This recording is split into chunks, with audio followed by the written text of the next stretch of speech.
नमस्कार मित्रांनो, कसे तुम्ही सर्वजण? एकदम मजेत ना? मजेत राहा, या चिंता करायची नाही. होणाऱ्या गोष्टी होणार आहे, जाणाऱ्या गोष्टी जाणार आहे, पण तुम्ही काम करत राहा, मजा करत राहा. तर मी आज आलो तो साई रेखा हॉटेल या ठिकाणी कस्टमरला पिकअप करायला. आपलं थोबाड आहे ना लय उदास झाले मित्रांनो. का बरं माहितीये का? कारण या कस्टमरला आहे ना आता 3 वाजता घेऊन जायचे त्र्यंबकेश्वरला. आता कस्टमरचा कॉल आलाय, आपण कस्टमरला पिकअप करतोय. या 2 लेडीज आहेत, पण 3 वाजता कस्टमरला घेऊन जायचं. तुफान अशी गर्दी आहे, असा माझा मित्र मला बोलला. त्र्यंबकेश्वर मध्ये हरकत नाही, तरी पण आपलं काम आहे, आपल्याला करावंच लागणार आहे भाई साहेब. त्र्यंबकेश्वरच्या रस्त्याचं काम चालू आहे मित्रांनो, पण कधी पूर्ण होतं माहित नाही यार. ट्रॅफिक वगैरे बऱ्यापैकी संध्याकाळच्या टायमाला होतीये. तुमचा भाऊ फायनली त्र्यंबकेश्वर मध्ये पोहोचला.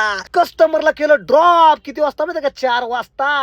आता कस्टमर कधी येईल माहित नाही, पण पार्किंग मध्ये गाडी लावल्याच्या नंतर आपले फॉलोअर्स भेटले ना. पण आम्हाला पण ब्लॉग मध्ये घेत जा ना. म्हटलं या ना, मग काय चिंता करता. पण बाजूलाच आपले दोस्त भेटले, सिद्धार्थ भाऊ पगारे. हा माणूस जरा वेगळा पॅटर्न या माणसाचा बरं काय. पण आमची दोस्ती ना थोडी गहिरी आहे बरं का, गहिरी दोस्त. आमचा विषय थोडा हार्ड आहे. म्हटलं चला विषय हार्ड आहे ना, तर हे कोण आहे यार? हे नका जळणारे लोक दिसताय, असू द्या काय हरकत नाही. पण आमची दोस्ती एकदम पक्की आहे आणि आम्ही निघलो आहे ना नाश्ता करायला.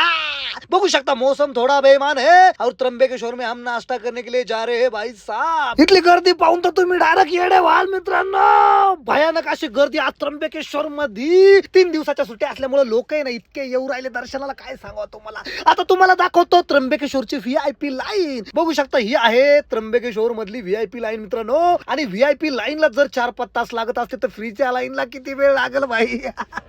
काही खरं नाही रे भो. आपण बाहेरून दर्शन घेऊन टाकू, कारण गर्दीची एवढी की विचाराच्या बाहेर. पण या बाबांचा लुक बघा भाई, खतरनाक आहे. क्या बात आहे या. तुमच्या भावानी बाहेरून दर्शन घेतल्याच्या नंतर म्हटलं आता एवढी गर्दी दुनिया भरायची, तर आपण थोडस बाजूला निघून जाऊ ना. एवढ्या गर्दीमध्ये तुमचा भाऊ फिरून लय वैतागला होता. मग काय सिद्धार्थ भाऊचा हात पकडला, फरा बाहेर ओढलं तुमच्या भावाने. आता इथून बघा मंदिर दिसतंय टाकाटक. मंदिराचं काम चालू आहे, पण या बाबाने डोक्यात काय घातलं भाई, अँटिक माणसं बघायला भेटता यार. आम्ही नाश्ता करायला आलोय. सिद्धार्थ भाऊला म्हटलं काहीतरी मागवा ना गरम गरम. 2 प्रकारचे 2 गरम भजे मागवले ना मित्रांनो.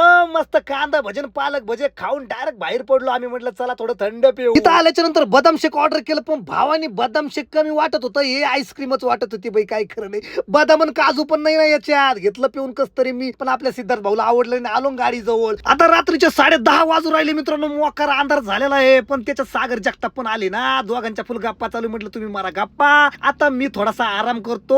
चला मित्रांनो भेटू आता नेक्स्ट ब्लॉग मध्ये. तोपर्यंत लाईक करा, फॉलो करा. माझी गाडी बुक करायची असेल तर इंस्टाग्राम वरती मेसेज करा ना.